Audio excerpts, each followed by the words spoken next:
박수와 환호, 웃음으로 채워진 1997일 만의 출근길.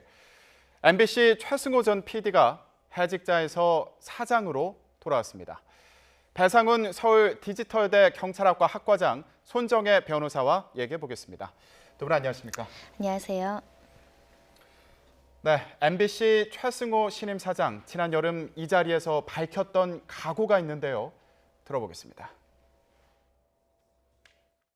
만약에 PD 수첩으로 돌아간다면 좀 상상을 해보겠습니다. 첫 아이템으로 뭘 하고 싶으신가요?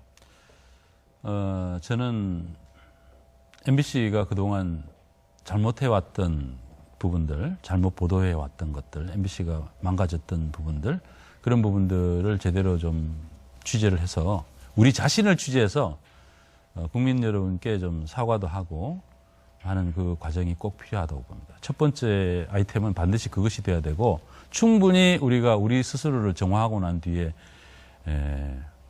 뭐 다른 바깥 세상에 여러 가지 비리랄지 이런 것들을 이제 취재해서 또 보여줄 때 국민들이 신뢰를 좀 얻을 수 있겠죠. 이제 지금 당장은 저희들이 그만한 신뢰를 갖지 못하고 있는 것 같아요. 그래서 우리 자신부터 먼저 조명해봐야 된다고 생각합니다.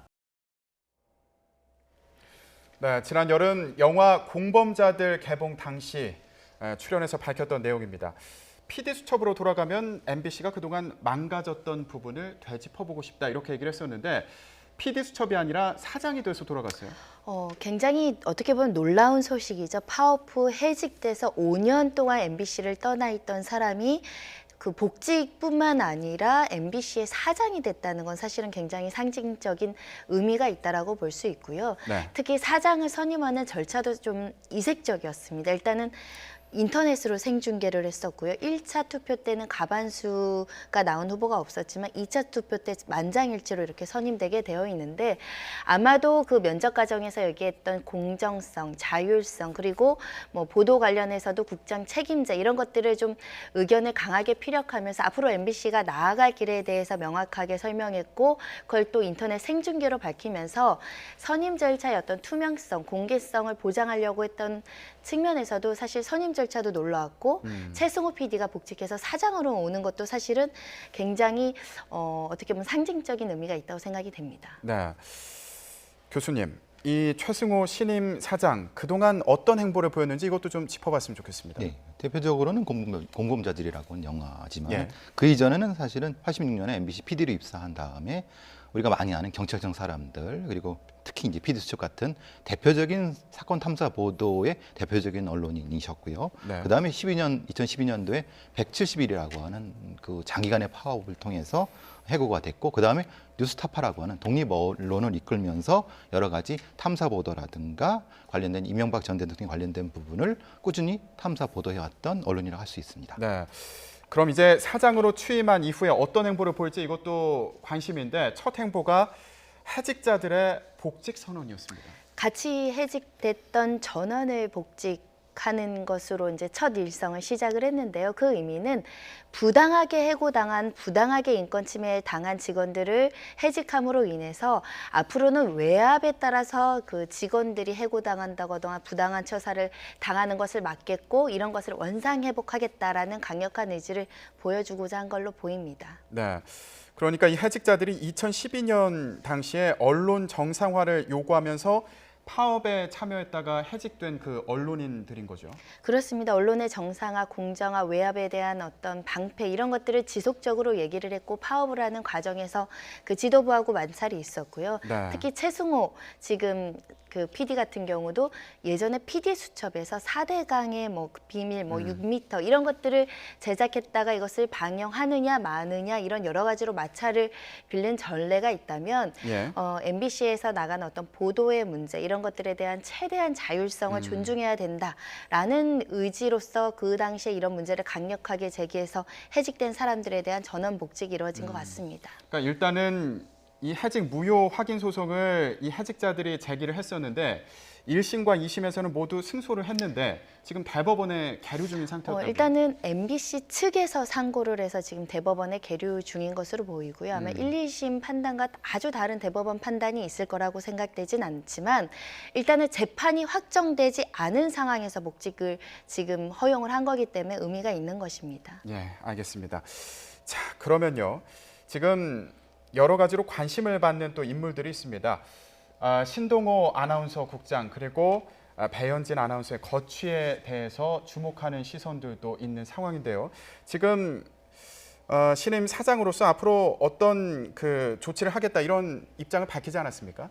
예, 모 라디오에서 나오셔갖고 응분의 책임을 묻겠다 이런 유의 말씀을 하셨고요. 특히 이제 뭐 전 신동호 아나운서 국장하고 이제 배현진 아나운서죠. 지금의 이제 앵커로 하셨던 어제까지도 하셨던 분인데 거취에 대한 부분을 지금 얘기하고 있지만은 두 분의 어떤 위치가 좀 다릅니다. 왜냐하면 한 분은 준 임원급이고 국장급이고 한 분은 이제 아나운서시니까 한 분은 이제 임원진 쪽에서 이게 회사 차원에서의 거취 결정이 될 것이고 그 다음에 이제 아나운서는 보도본부 쪽에서 거취를 결정한다고 얘기가 나오고 있습니다. 지금 상황에서는. 예. 배현진 아나운서 같은 경우에는 배현진 앵커죠. 배현진 앵커 같은 경우에는 어제 최승호 사장 선임 소식을 전달을 한 게 또 화제가 되기도 했는데요. 예. 사실 메인 뉴스에서 이 최승호 PD의 그 사장 소식을 담담하게 얘기를 했었는데 사실 많은 분들은 조금 모순적이고 아이러니한 장면이다. 그럼에도 불구하고 보도를 해야 되기 때문에 생방 뉴스에서 얘기하는 것을 보고 현재의 MBC의 굉장히 복잡한 사정이 네. 배현진 아나운서의 그 모습으로 읽힌다라고 평가를 하고 있습니다. 그러니까 과거에 2012년도에 파업에 동참을 했다가 이제 철회하고 다시 복귀하는 과정에서 좀 갈등이 있었고 이후에 이와 관련한 여러 가지 논란이 일면서 또 화제에 오르기도 하지 않았습니까? 사실은 이 두 사람이 논란이 되는 건 뭐냐면 이 두 사람이 책임인지는 저는 잘 모르겠습니다. 그런데 그 당시에 이제 아나운서국에 피해를 본 아나운서들이 굉장히 많았고요. 심지어는 아나운서인데 부조실로 쫓겨난다던가 심지어는 김범도 아나운서 같은 경우는 스케이트장 관리를 맡는 등 사실 이건 누가 봐도 부당한 처사라고 볼 수밖에 없는데 이런 일에 뭐 관여한 사람 중에 일부가 여기에 조금 협조했던 거 아니냐. 심지어는 뭐 후배 아나운서들 마이크를 뺏었다 이런 볼멘 소리도 나올 정도로 이런 부당한 처우에 적극적으로 협조했고 인권 침해를 묵인했던 사람들이 현재 MBC의 중요한 위치에 있는 것이 맞느냐라는 비판이 제기되고 있고 그 과정에서 양쪽 사이의 갈등이 굉장히 점화되고 있는 상황입니다. 네. 신동호 국장 같은 경우에는 이제 그 기간 동안 아나운서 국장이었으니까 또 논란이 되는 부분이 있는 것으로 보이고요. 알겠습니다. 자, 그런데 이런 가운데 지상파 3사 관련해서요. 방송통신위원회 제어가 심사 결과가 나왔는데 낙제점을 받았습니다. 앞서 얘기했던 이런 여러 가지 상황들과 좀 연관이 된 게 아닌가 이런 생각도 드는데요. 아무래도 이제 방송의 공정성 뭐 이런 부분에서는 사실 이건 주관적인 점수 평가일 수도 있지만 그 부분은 사실 좀 논란의 여지가 있을 수도 있지만 지금 점수는 650점 기준에서 한 2, 3점씩 모자라는 상태가 되거든요. 예. SBS 같은 경우는 647점이고 KBS 같은 경우 46점 정도, MBC는 16점 완전히 떨어지는 점수인데요. 그게 이제 흔히 말하는 어떤 공정성 영역에서 상당한 부분의 감점 요인이 있었을 것이다. 네. 그렇다고 하면은 이 부분이 이제 나중에 어떻게 할 것인가에 대한 부분이 되지만은 문제는 이제 이런 대형 언론사를 허가 취소할 수 있느냐. 그건 또 다른 문제가 될 것 같습니다. 그러니까 이제 그냥 조건부 허가 정도가 아니겠느냐 이런 얘기가 되고 있는 거죠. 지금 조건부 허가 가능성에 대해서 말씀을 해주셨는데 변호사님 앞으로 절차는 어떻게 되는 건가요?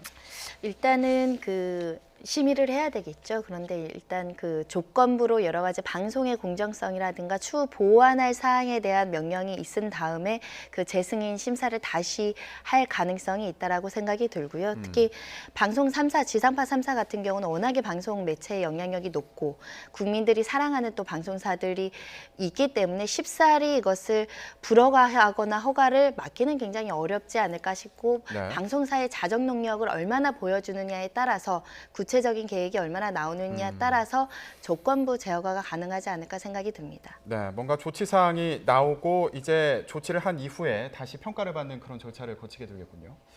알겠습니다. 앞으로 어떤 절차를 거치게 되는지 지켜보도록 하고요.